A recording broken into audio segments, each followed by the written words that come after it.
Hey yo, and welcome back to the letter. Things are getting serious. We just, we had a moment with Ash. We just saw on the news that Rose may be dead. And right now we're trying to call her and seeing if she'll answer.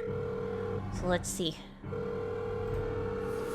She'll pick it up, tell me to turn down the waterworks, and call me a wuss afterwards. She'll answer. Please answer, Rose. Again and again, I dial, whispering, praying, pleading. Come on, Rose. Don't do this to me. Please pick up. I know you're there, Rose. You're not dead. Please tell me you're not. This adds to the series of deaths and disappearances that has plagued Luxborn in the recent years. The authorities are currently looking at a possible link with the notorious Anselm Butcher case. The TV runs loudly in the background. A deafening static sound from my phone's speaker. But in my ears I can only hear the screams. Her pleas. Her whispers. We are not safe.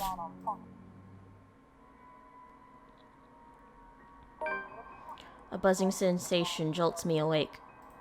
My body still wants to sleep, to forget what I heard, what I saw last night.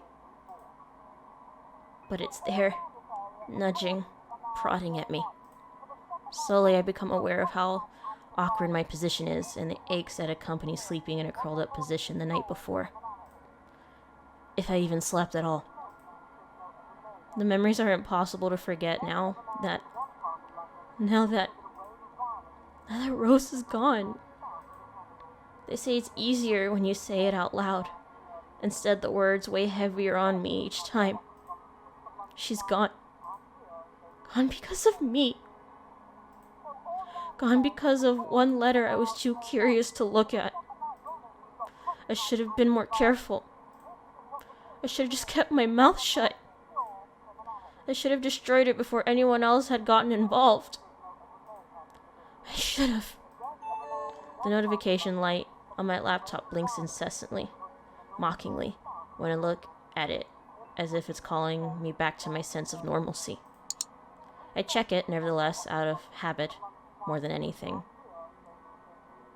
To all BRC employees, in light of the recent events, there will be an all-staff emergency meeting from 1 to 2. Attendance is a must. Company changes, new hierarchy, and policies will be discussed during the meeting. Everyone is expected to bring a copy of their own attendance log and sales reports for the last 6 months to be submitted to your respective managers for review. We're expecting everyone's cooperation. If this were one of those typical days, I'd happily comply and get myself to our office. Today my limbs just feel heavy.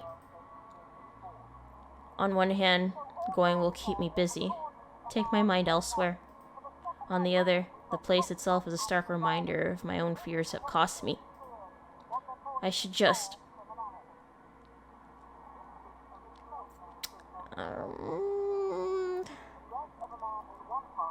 Staying at home probably isn't the best idea.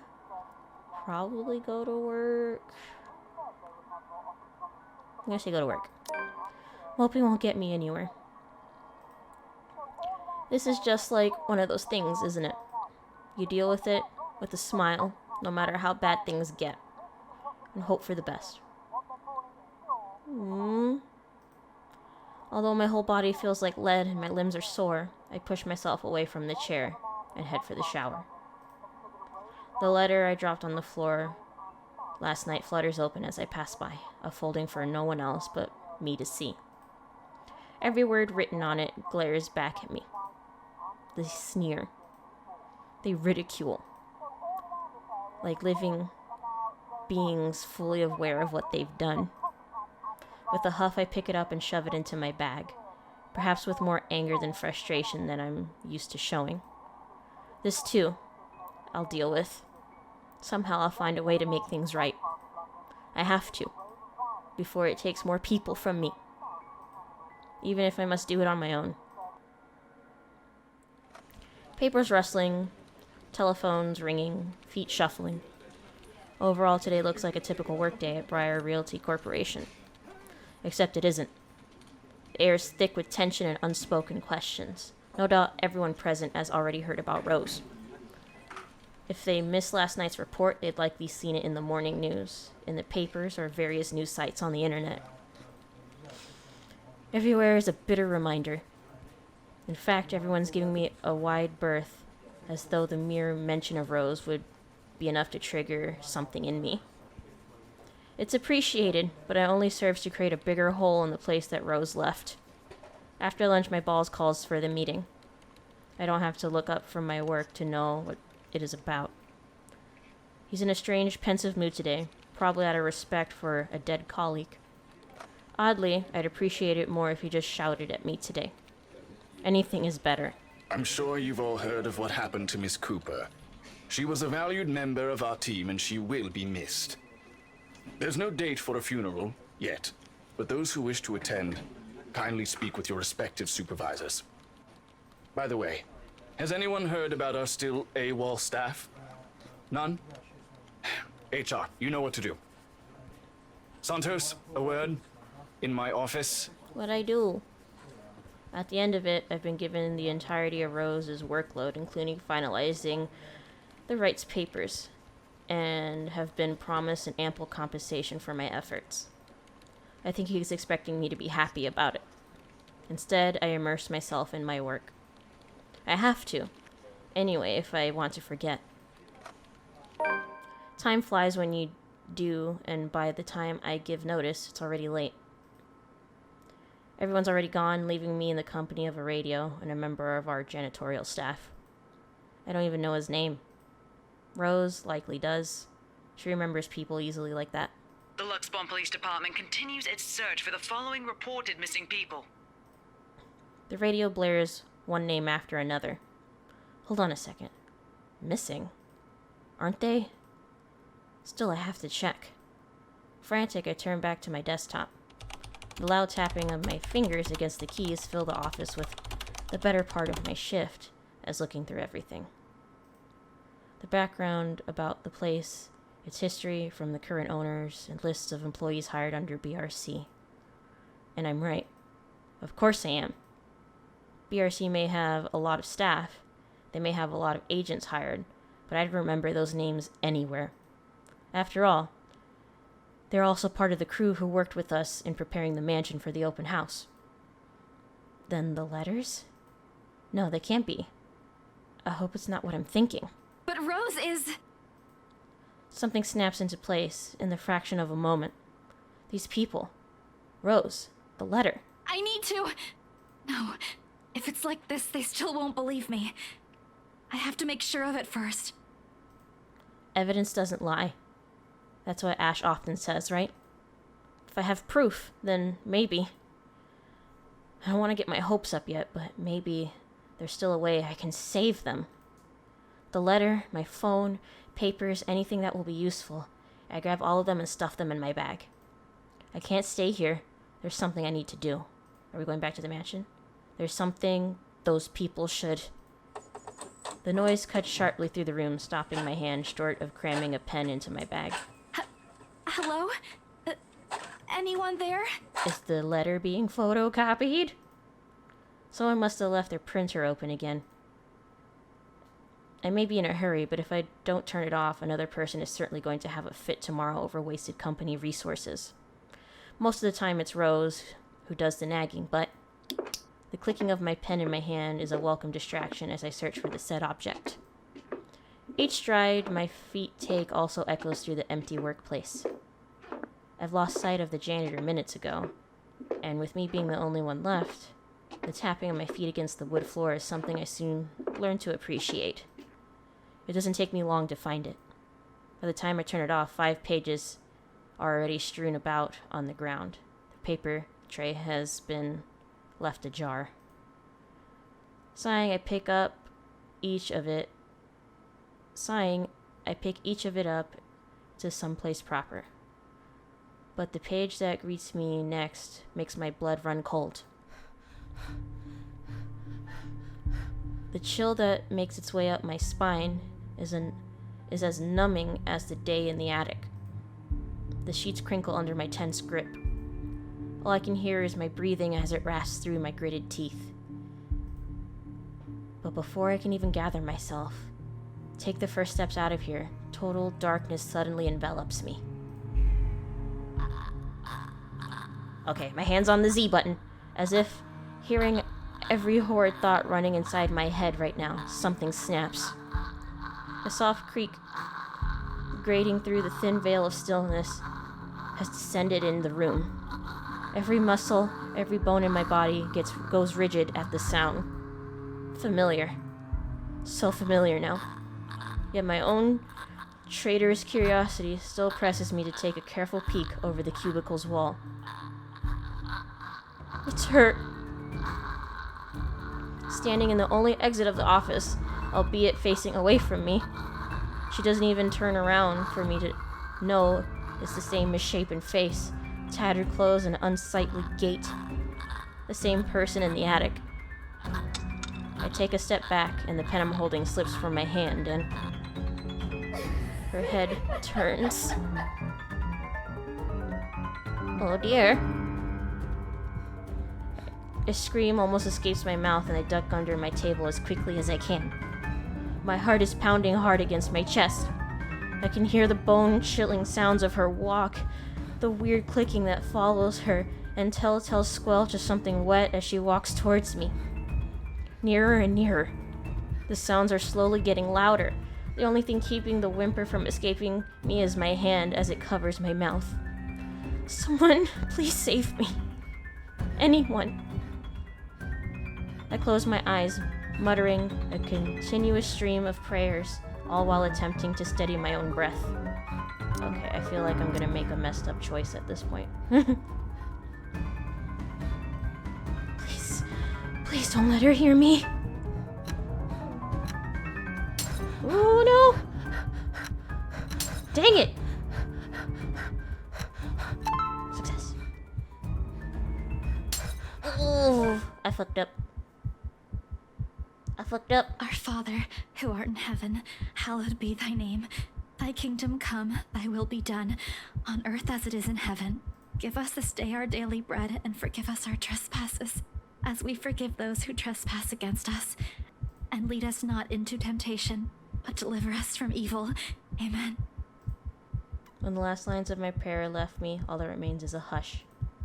None of her footsteps, nor those chilling sounds she makes. Only silence. Is it safe? Another second passes, and when nothing comes... What? Oh, Jesus!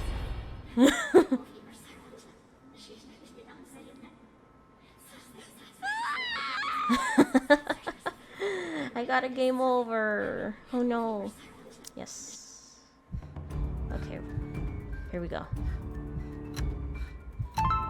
Okay, we got it. Got it. Ah. Well, at least I know what a game over looks like now. The seconds, minutes stretch out before me agonizingly. Is she gone? Slowly I open my eyes and take a peek. I don't dare move or make a noise. I need to get that checked. In the face of such terror, I can only beg. Let out silent pleas to whoever is out there. Please don't let her notice. I want to live.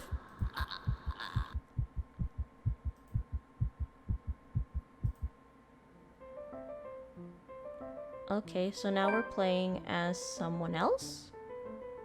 Interesting. It's far too easy to get them to pay attention, enraptured. They hang on to my every word and follow my every move. All of it would have been stifling had I not grown used to such stares. I wonder if it's taking place right after, or if it goes back a ways, like through time. I don't know if that made sense. Most are respectful, some are hostile if we're honest. And a few are downright inappropriate. After all, I am. Kinda right. Hello? There's a moment of agitation as a familiar but less than welcome face approaches me with a suggestive smirk on his face. Of course, I have to keep a benevolent smile and greet him as I greet any good friend. After all, this man can turn heads being famous in his own right. Officer Lee! What a pleasant surprise. I didn't think you'd have the time to attend tonight's party. He is more Luke's friend than mine. Really, I am quite sure I only invited his wife. Much like I am only friends with the Chief Inspector because of Luke. Luke is only friends with Rochelle because of me. Unlike how I treated Lee, however, Luke never hid his animosity for the Lee matriarch.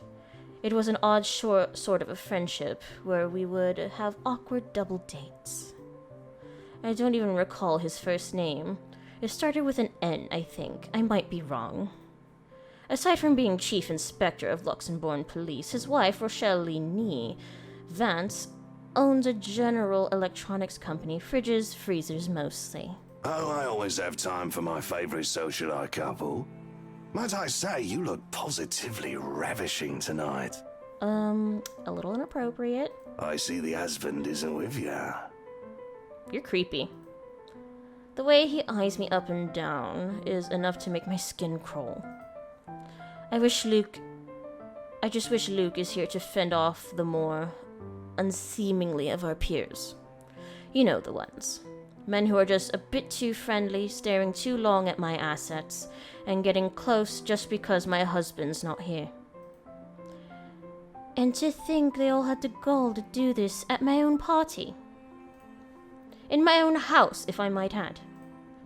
But like any high society woman worth her salt, I know how to handle it with grace and dignity. I suppose you are looking pleasant as well. Luke's busy with work, unfortunately. Rochelle isn't here? A shame. I do hope he isn't causing you much trouble. That husband of yours can be a bit daft sometimes, acting like he's still some young bachelor. The wife sends her regards and her apologies, but something came up with her doctor and she needed to attend to it. You know her, being pregnant and all. We make small talk. Rather, I'm forced to do so as he will not leave my side after finding his place there. Much to my chagrin, I have been extricated from the few who flock in hopes of flattering, for I can tolerate them far better than Lee. He's a nice enough person. I adore his wife, who obviously is the brains behind the two. But there is something unsettling about him. I do not trust him as much as I want to. He's probably an aggressive dude. He regales to me tales of Luxembourg Police Department, a different affair to the usual gossip I'm privy to, and though I loathe to admit, it is interesting nonetheless. I expect the topic of business to die out quickly, which would be understandable enough due to the confidential nature of his work. But oh boy, was I wrong. So, wearing civvies, I steal and drive off with one of the police mobiles, right? In the mirror, I see the new tank chasing on foot and screaming about theft. The look on his face was priceless when I parked in the garage. Oh my. You made him chase you all the way home for a prank. What did Rochelle have to say about that? Rochelle has a strange love and hate affair with Lee. He is a married man who did not grow up past his early 20s, judging by the way he acts. Surprisingly enough, they've been married for a good 20 years. A lifetime if you compared it to my marriage of 7 years with Luke. I, on the other hand, well, Luke is no Lee. I should be happy about that, I suppose. Although my darling did have his moments. The wife pulled my ear and gave me a good talking to, though. Besides, we live in a flat a block away, so it wasn't much of a grand chase. Weren't you living in a house near the countryside? Move for work, you know. Or you probably don't. No, I don't. But a flat in downtown? I suppose if that's what you like. Oh, it's horrid. Hate that tiny place, no matter how convenient it can be for work. 55 square yards are not enough when you need to get away from the wife. I wouldn't mind a place away from the city. Even started looking at the ads. I spied an interesting lot, actually. Heard it was finally put up for sale. Or that something mansion, you know the one with all the ghost stories. Okay, so this does go back in time. I know what he's talking about. There are really only a few urban legends around here. It's The Ermagerd Mansion? oh my god. Oh my god. Ah, that's the one. Worthy of a king it is. I'd buy it myself, but Rochelle would only gripe if I brought it up to her. Not to mention all the expenses a place like that will be a real fixer-upper. You also have to find someone willing to work there with how superstitious people can be. If it becomes a problem, just hire someone to do an exorcism. Duh. Actually, I do know of someone who could be up to the task. You remember the Ludgates party at their Christchurch summer residence? Sure. Of course. It was an excellent soiree. Everything was so classy, too. Such good taste.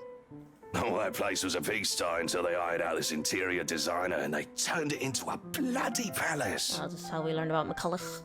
She worked for the Exodus for their apartment in Soho too, and they recommended her when we were looking up pieces for our beach house in Porto Colom.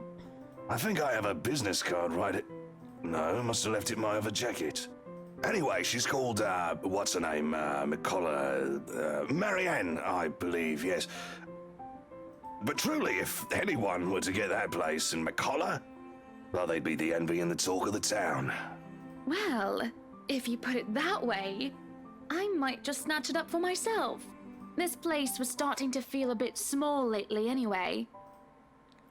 Sure, a 3-story penthouse might not fit the definition of small for some people.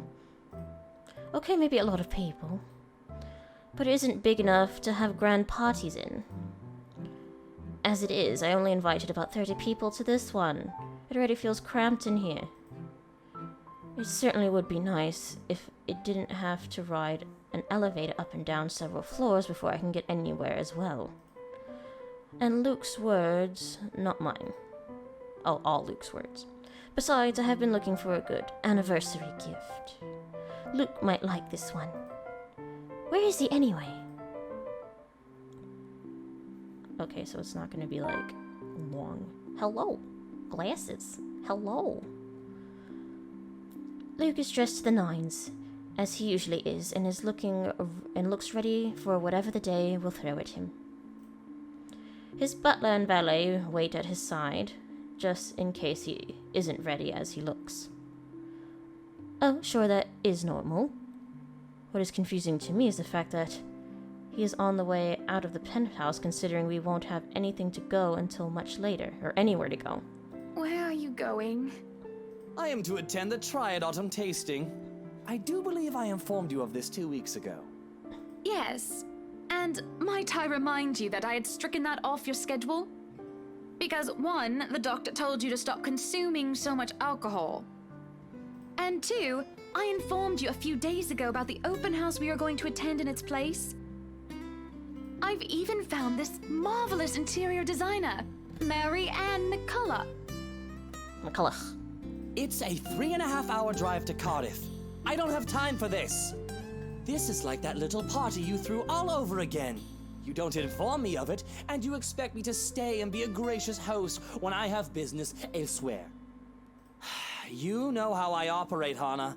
Unless this was penciled in, I am sticking to my schedule. If I may intrude, the madam is correct. Your physician did insist you moderate your drinking, unless you wish to incur acute pancreatitis. Are you German? I'm gonna say German.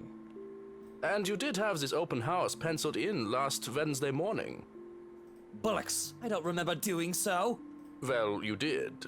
While very hungover, in fact. He did. Boned about me being too loud, but gave in after some pushing. Perhaps it was a bit too cruel and manipulative for me, but... Whose side are you on? Come on, Luke. You promised we'd do whatever I want this weekend. Gordon Bennett, fine. I am giving this house tour of yours a chance. But if it proves to be a waste of time, I am going to Cardiff, and you are going to take a cab home. Wow, you're an asshole. Are we clear? It's just a bit of a husband and wife. Tit for tat, isn't it? All couples have their arguments. Well, he's just like, not interested in you, my dear.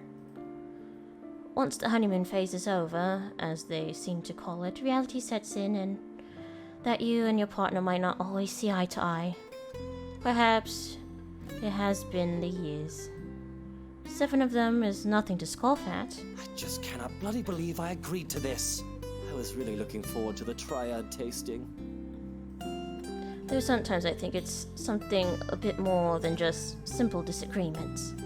And I have to stop myself from wondering where we went wrong. There's always the Triad Christmas tasting in Manchester next month, and that'll only be an hour and a half drive. Have I been neglectful? No, he's neglectful. Have I offended? Have I acted shamefully? Yes, but Cardiff. Certainly any problem can be discussed. As long as he doesn't turn me away. Well, there goes my good mood. Are you happy now, Hana? Why must he treat me this way? Girl, if you don't defend yourself. Yes, I am very happy, Luke. Because for once in a very long time, we are doing what I want. I'm ecstatic. Understood? And this would be perfect if you stop acting like a child who needs their nappy changed. We will be leaving after lunch for the Ermengarde mansion. You are going to park your rear in the car and keep mum. And you are going to behave during the tour. Needless to say, Luke looks a bit shocked at my little outburst. He opened and closed his mouth a few times, struggling to reply before he crosses his arms and looks like, well, a moping child. Any more rules for this little excursion of yours, Your Highness? No wine. No wine? Unacceptable! I am already not allowed to the tasting, and you would deprive me of that simple pleasure? Yeah. If I see you take one sip today, I will put the stocks under lock and key. Do you understand me? Don't forget the bottles he keeps in his dresser. I like the butler. Whose side are you on?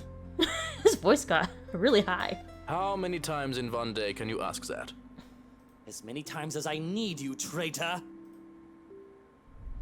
The ride to the mansion is quiet, with Luke having stared out the window the entire way, not paying attention to anything around him. Meanwhile, I'm conflicted. I don't know if I should apologize for changing his plans like that. Well, I mean, you did tell him in advance, even though... Nah, he was kind of drunk, so... Well, he shouldn't be drinking. I'm gonna be on my side.